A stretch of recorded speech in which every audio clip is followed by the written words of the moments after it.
Olha, eles muitas vezes são rotulados como preguiçosos, desatentos, desinteressados, distraídos e até antipáticos. Mas pode ser simplesmente pessoas que sofrem de um problema, que embora seja muito comum, nem sempre é devidamente diagnosticado. Esse problema é o distúrbio do processamento auditivo central. Eu convidei a Thaísa Brasil, que é fonoaudióloga, para falar um pouquinho mais desse assunto com a gente. Tudo bem, tá? Faz tempo que você não vem aqui, né? Faz um tempinho mesmo. A gente tava com saudade já. Eu também, morrendo. Esse eu nunca tinha ouvido. É um distúrbio da audição, onde há um impedimento de analisar e interpretar esses padrões sonoros. Então, o som, quando ele entra na orelha, até chegar no cérebro, ele tem um caminho longo para percorrer. Então, às vezes, esse caminho está alterado e o som chega de forma distorcida. Jura que existe isso? Eu não acredito. Existe. Aí é aquela criança que ela escuta, mas ela não entende. Porque ela não processa de forma correta aquele som dentro da cabecinha dela. Eu sempre falo assim, não é uma questão de estrutura, é de funcionamento. Então, algo está funcionando de forma alterada que o som vai chegar alterado no cérebro. Mas não come palavras, assim, escuta e não escuta, escuta e não escuta. Por exemplo, uma frase inteira.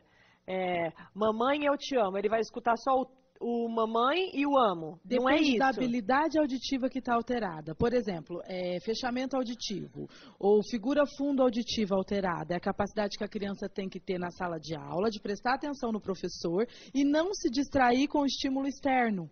Entendi. Então, aí eles são, muitas vezes, rotulados como uma outra coisa e, na verdade, pode ser só porque eles sofrem do DEPAC, que é o distúrbio do processamento auditivo central. Entendi. Daí passam por distraídos, por tudo, preguiçosos, tudo aquilo que eu falei no começo, né? Às vezes você fala assim, mas aquele menino não me escuta. Entendi. Não é? O que será que está acontecendo? Eu falo com ele, ele não me escuta, mas às vezes ele pode ser distraído e ele também pode ter a questão do processamento alterado. Entendi. E o que tem a ver, tem alguma coisa a ver com o transtorno de déficit de atenção e hiperatividade ou não? Quem tem o transtorno do déficit de atenção pode ter como comorbidade o processamento auditivo alterado, tá? Mas tem gente que pode ter só o processamento, puramente alterado. Entendi. Então, o déficit de atenção é uma questão mais assim de concentração. A criança vai ter dificuldade em receber a informação ou auditiva ou visual, porque ele vai ter dificuldade em manter a atenção naquilo que ele está fazendo. O processamento auditivo é só realmente a mensagem auditiva. Entendi. E se você pensar para a criança dentro da sala de aula, toda a informação que ele recebe é via auditiva. Então, se isso está alterado, vai trazer um rendimento escolar muito ruim. Essa é a principal característica do DEPAC. É DEPAC, Isso, né? DEPAC. Isso é uma das características do DEPAC. Tem outras, como eles têm dificuldade em ouvir ambiente ruidoso, então tampa muito o ouvido. Aquele barulho é muito mais forte para a criança que tem esse transtorno do que para outra criança. Tem dificuldade com ritmo, entonação. A gente vê criança que vai cantar uma musiquinha, não canta no ritmo certo, não tem aquela entonação boa. A gente vê adulto também, assim. Muito. É verdade. Adulto que não tem ritmo nenhum. Entendi. Ficar numa atividade, manter a concentração é muito difícil para essas crianças. Eles têm dificuldade em contar uma história seguindo a sequência do que aconteceu. Então você fala assim, como foi seu dia? Geralmente as crianças não contam. Aí a gente, como pai, a gente fica frustrado, mas meu filho não fala como que foi, não fala o que ele aprendeu. Mas é uma das características, né, da criança que tem o DEPAC, é essa dificuldade em relatar tudo isso. Entendi. Mas a criança nasce com isso, Thaísa? A partir de que idade ou desenvolve? Como é que é? Desenvolve. A gente pode perceber, desde pequeno, eu acho que como pais, a gente já observa aquela criança que não responde muito aos estímulos, ou aquela criança que tem uma tolerância menor ao barulho, não consegue ficar em ambientes muito ruidosos. E isso também se confunde com uma característica do autismo.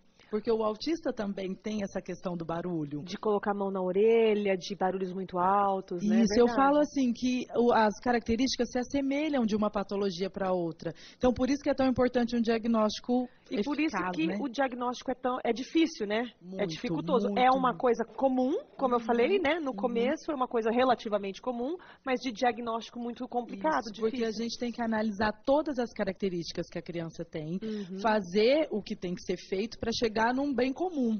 Não tem um exame que faça para diagnosticar O DEPAC? Tem? Tem um exame que chama, geralmente faz uma audiometria antes, que é para só certificar que a criança escuta, Tá. para descartar a perda auditiva. Então, Certo. a criança escuta perfeitamente, aquilo lá está preservado. Aí é um outro exame, que é o exame do processamento auditivo central. Então, quando dá alterado, é o distúrbio do processamento auditivo central. E quando não, é que a criança consegue processar via auditiva todas as informações que ela recebe do mundo. Então, é um exame feito por uma fonoaudióloga, especialista em audiologia. Entendi. Então, a criança vai entrar numa cabine, vai pôr um fone de ouvido, vai responder alguns testes via auditivo, onde vai dar alterado ou não as habilidades que vão ser treinadas. Entendi. E as causas desse distúrbio, Thaísa? As causas, assim, pode ser orgânico, né? Mas a questão, como é na função, às vezes o excesso de estímulo, barulho, outras questões podem influenciar no resultado. E as comorbidades. Então, quem tem dislexia pode ter o processamento auditivo alterado, quem tem o TDAH, o autista. Então, assim, são muitas outras patologias, vamos dizer, que tem agrava mais o caso da criança e o processamento pode estar junto. Junto. Como ele pode ocorrer também sozinho. Como pode. A pode. criança ter só isso, só o DEPAC. Isso. E aí são crianças que têm bastante fracasso escolar. Entendi. Porque não consegue render o esperado. Aí você começa a perguntar, mas por quê? É igual a gente recebe muita criança que troca as letras para falar, né? Às vezes você trabalha, e a criança não imposta aquele som. Ela não aprende a falar de forma correta. Aí você começa a suspeitar que tem algo por trás que esteja impedindo o desenvolvimento desse trabalho. E na maioria das vezes é o processamento auditivo que está alterado. E tem tratamento? Tem Como tratamento. é que é o tratamento? O tratamento também é feito por uma fonoaudióloga, especialista em linguagem, nessa questão de trabalhar e resgatar essas habilidades auditivas alteradas. Não é uma equipe multidisciplinar, é uma fonoaudióloga que resolve. Isso. Para esse procedimento, sim. Uma equipe multidisciplinar sempre vai estar trabalhando com a criança por questões, como ela vai ter um fracasso escolar ou um baixo desempenho na escola, ela vai ter outras características. Aí entra a questão da psicopedagogia, pode entrar outros profissionais, o neuro, para descartar um déficit de atenção, mas o trabalho do processamento é realizado o exame tanto por uma fonoaudióloga e o tratamento também é feito por uma fonoaudióloga. Perfeito. Então, atenção pais aí, papais e mamães que estão assistindo, se o seu filho ouve, mas não está entendendo, tem todas essas dificuldades que a Thaísa Brasil falou aqui, procura um fonoaudiólogo. Obrigada, viu, Thaísa? Obrigada eu, Sempre amor. um prazer te receber, viu? Eu também. Obrigada.